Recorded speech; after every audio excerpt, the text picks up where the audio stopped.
on a vu ce que sont les neurosciences et la neurodiversité.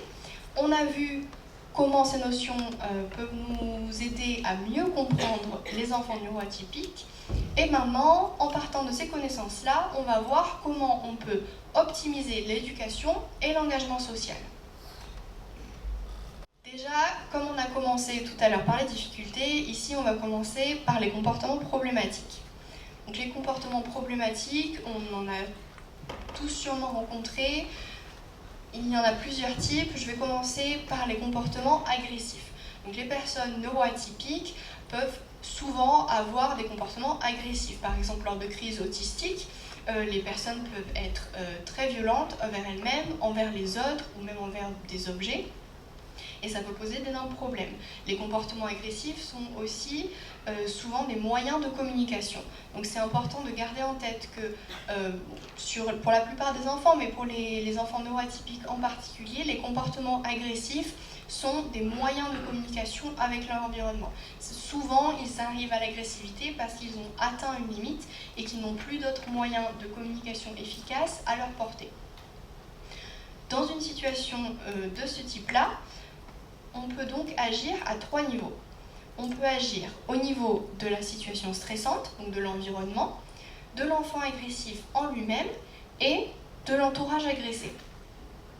Au niveau de la situation stressante, qu'est-ce qu'on peut faire? On peut, par exemple, réduire les demandes sociales, puisqu'on sait que les personnes neuroatypiques ont des problèmes d'intégration de l'information. On peut tout simplement réduire la quantité d'informations à intégrer pour pouvoir calmer le système nerveux et retrouver un moment de calme. Changer de lieu, ajuster les facteurs sensoriels, tout ça c'est des choses qu'on peut faire pour déjà baisser le niveau d'agressivité. Au niveau de l'enfant agressif en lui-même, on a 2 types de stress en général qu'on peut distinguer.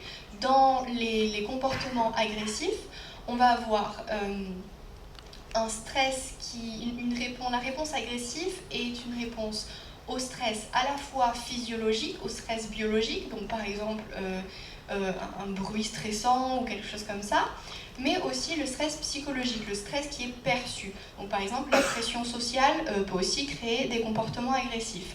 Donc à ce niveau-là, au niveau de l'enfant, on peut agir sur ces 2 types de stress. Un exemple pour le stress psychologique, le stress perçu, c'est de rassurer verbalement l'enfant. Rien que par exemple lui dire que c'est ok, c'est normal. Donc comme on a dit, de normaliser la situation, normaliser les difficultés et le rassurer pour réduire la pression sociale et réduire le stress psychologique. Et au niveau biologique, on va favoriser la régulation nerveuse. Et on va aussi, souvent aussi pour les personnes autistes, c'est très important, les laisser s'isoler. C'est important de ne pas forcer le contact, de ne pas forcer la résolution lors d'un événement agressif. Mais si l'enfant a besoin de même 1 heure seule, si bien sûr, si la situation se prête à ce genre d'intervention, mais voilà, laisser s'isoler et laisser le système nerveux revenir à un rythme normal. Et la 3e chose sur laquelle on peut agir, c'est l'entourage agressé. L'entourage agressé, ça peut être les adultes qui sont présents, ou ça peut être aussi les enfants, les camarades. Donc au niveau des enfants, c'est important de les éduquer lorsqu'ils sont potentiellement exposés, qu'ils comprennent ce qu'il se passe. Et ça peut aussi, le fait que l'entourage soit éduqué, ça peut aussi aider à réduire le stress perçu, le stress psychologique. Et on peut aussi réduire le stress de réponse des personnes responsables, donc des personnes de l'équipe éducative, etc., en ayant un plan d'action clair. Plus on va avoir un plan d'action clair dans ce genre de situation, moins on va avoir cette spirale de l'agressivité et du stress qui va un peu avoir un effet ricochet entre l'enfant agressif et son entourage. Voilà, donc ça c'est pour les comportements agressifs. C'est important de retenir que c'est un moyen de communication la plupart du temps. Ils sont utilisés, des comportements utilisés comme moyen de communication, qu'on a cette intervention à 3 niveaux qu'on peut utiliser et qu'on peut aussi utiliser des techniques pour préparer ou éviter l'agressivité, comme on a mentionné déjà, pour adapter, par exemple, les adaptations à l'environnement vont aider à éviter l'agressivité. Cependant, les comportements problématiques chez les personnes neuroatypiques, les enfants neuroatypiques, c'est pas seulement l'agressivité. On a aussi des comportements restrictifs et répétitifs. Et c'est des comportements qui, même si en eux-mêmes ils ne sont pas dangereux, ils peuvent être très distrayants ou très dérangeants suivant le contexte dans lequel on est.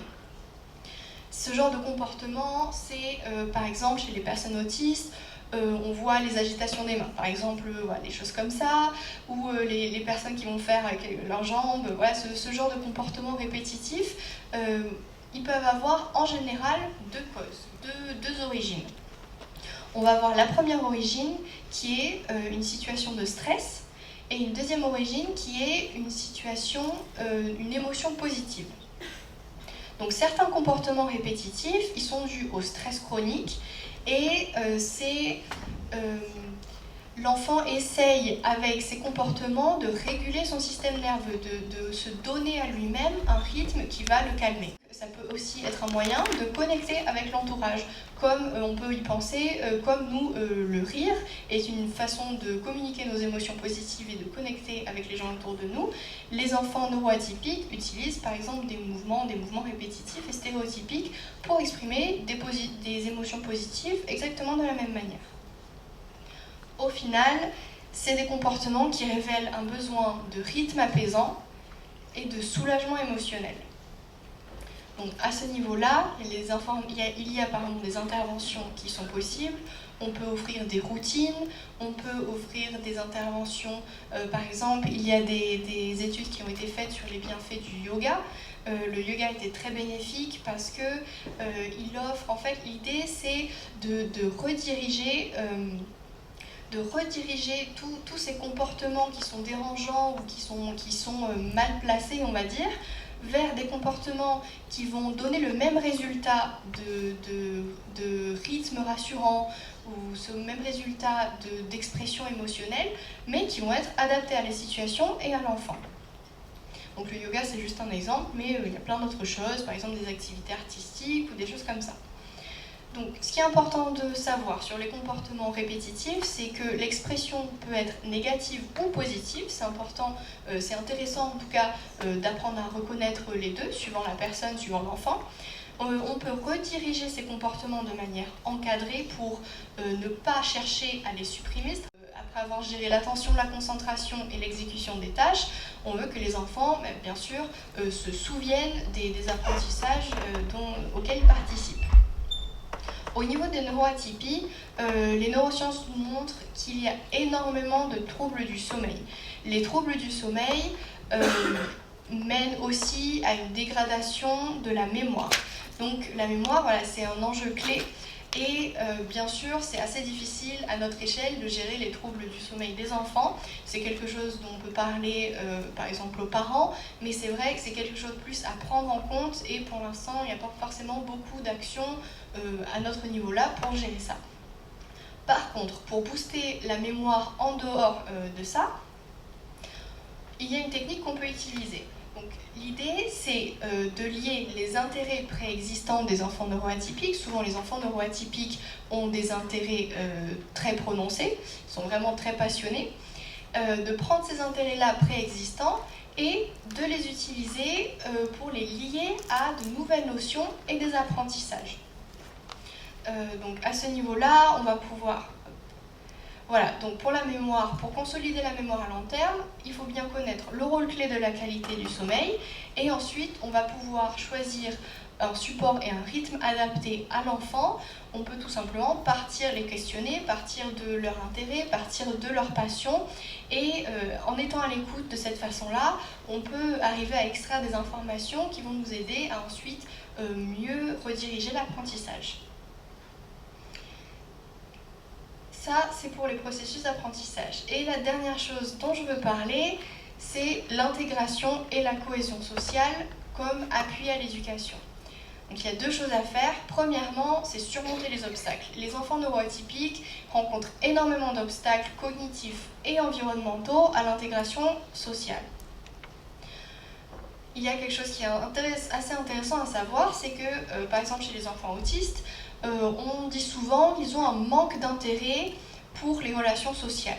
On les voit en retrait, donc voilà, avec cette vision un peu classique, un peu pathologique de l'autisme, on va penser que ils sont tout simplement, ils ne sont pas intéressés par la sociabilisation. Seulement, ce manque d'intérêt est seulement apparent, puisqu'on se rend compte qu'il est lié à la charge sensorielle. La différence de l'autisme, ce n'est pas que la sociabilité est affectée en tant que telle et est déficiente, mais c'est que la charge sensorielle, lorsqu'elle augmente, on voit un processus de compensation et l'attention sociale va diminuer. Donc en fait, c'est une priorisation différente des ressources cognitives dans l'autisme qui vont donc affecter la socialisation. Ça va être très difficile pour une personne autiste de se concentrer sur, par exemple, regarder les gens dans les yeux, des choses comme ça, ou leur parler, s'ils sont dans un environnement qui est beaucoup trop stimulant pour eux. Et donc, vu que les enfants autistes et neuroatypiques de manière générale sont tellement dans des environnements qui ne sont pas adaptés à eux, forcément, leur relation sociale en pâtit. Et on a aussi, donc c'est un peu moins prononcé, mais chez le TDAH, on a aussi des modifications du comportement social. Donc comme je disais, beaucoup moins prononcé que l'autisme, mais quand même des problèmes socio-affectifs et notamment des problèmes au niveau de la reconnaissance faciale et de l'empathie chez les problèmes TDAH, chez les enfants TDAH. Donc ça, c'est la première chose. Une fois qu'on a surmonté les obstacles, ce qu'on va essayer de faire, ce que moi je voudrais encourager en tout cas, c'est de réinventer la socialisation pour avoir un meilleur appui à l'éducation. Donc, une chose qu'on peut faire, c'est créer des intermédiaires aux interactions sociales pour les faciliter. Par exemple, pour les tout-petits, il y a une étude qui a été faite sur les tout-petits, il me semble, les 2 à 5 ans. La présence de musique ou les interactions sociales et affectives basées sur la musique avaient des effets beaucoup plus positifs sur le développement de leur cerveau que les interactions qui n'avaient pas de musique. Donc, par exemple, là, c'est un outil qu'on peut utiliser. On sait aussi que les activités non verbales sont un contexte beaucoup plus adapté pour les personnes autistes à socialiser. Donc, des activités non verbales comme des activités créatives ou artistiques, on peut utiliser ça pour créer un environnement où les personnes autistes se sentiront en confiance et pourront développer leur socialisation.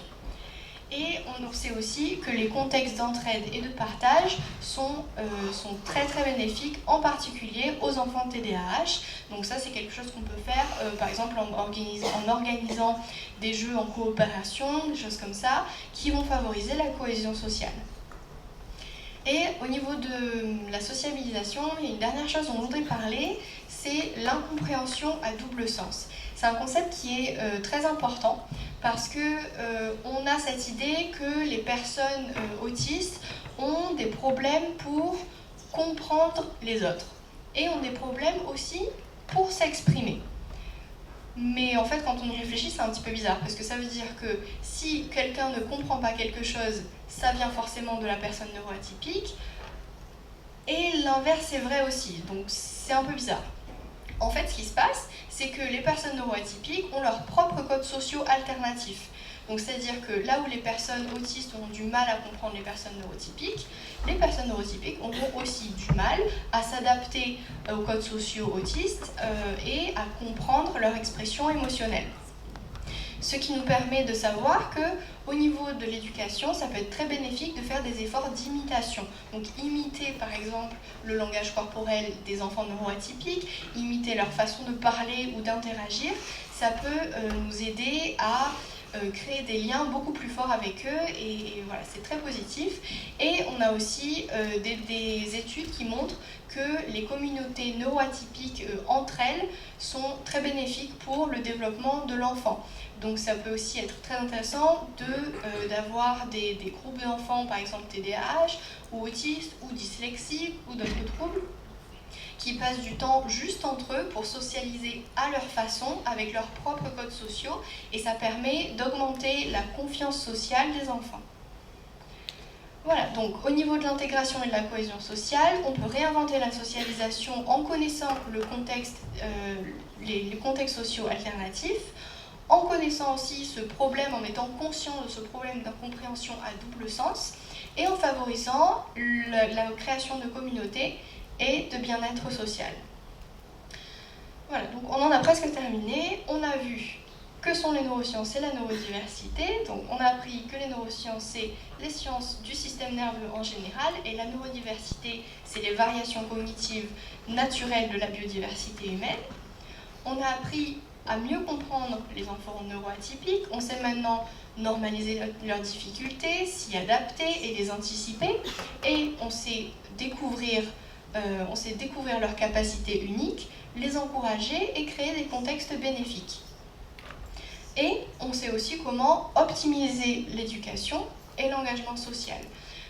Donc on sait comment gérer les comportements problématiques, favoriser les processus d'apprentissage et favoriser la cohésion sociale. En conclusion, la neurodiversité et les enfants d'aujourd'hui, c'est vraiment un enjeu crucial. Les variations neurologiques, là on s'est concentré sur les enfants neuroatypiques, mais les variations neurologiques affectent tous les enfants à des niveaux différents. Chaque enfant a ces variations cognitives qui sont présentes.